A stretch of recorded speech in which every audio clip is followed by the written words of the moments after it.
Is looking to add more officers after dozens have left the force in the past year. At the same time, the city's seen an 18% increase in violent crimes. Property crimes are also up 25%. News specialist Debbie Worthen is live with more. Debbie, this is a problem. Yeah, it sure is. And Chief Mike Brown says the problem is this: not a lot of people want to become police officers right now. Now, if you look at the numbers, it's simple to figure out. You have more crime and fewer officers on the streets, and that means response times will be longer.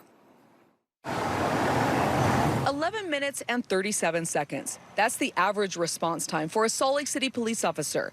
Chief Mike Brown says it should be under 10 minutes. The problem? We need to hire more officers. And number two, we have looked at ways that we can put more officers back into patrol because we need to answer those calls, those 911 calls, and those calls for service. That's paramount. There's no incentive to be in law enforcement. KSL talked to people tonight. Brandon says the problem is real and needs to be fixed. You need to look at communities that have higher policing of lower rates of crime. That is across all cultures, all demographics. The more police there are, the less crime there is. The Fraternal Order of Police says the city needs to focus on supporting officers. When that police shooting is justified, they need to be out there talking to the community to explain why those actions were taken.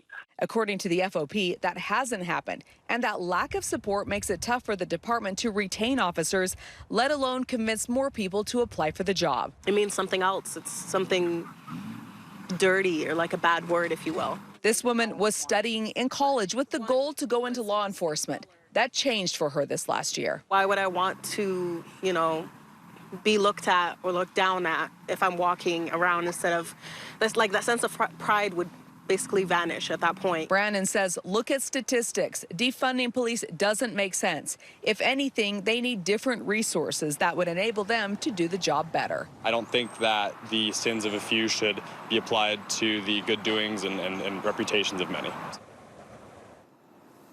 Well, Chief Brown says 45 officers quit or retired last year. They have 32 officers that are in training right now at the police academy, but they won't be ready to hit the streets for several more months. Dave, Deanie. Debbie Worthen live for us in Salt Lake tonight. Thanks, Debbie. New tonight, police have identified a couple found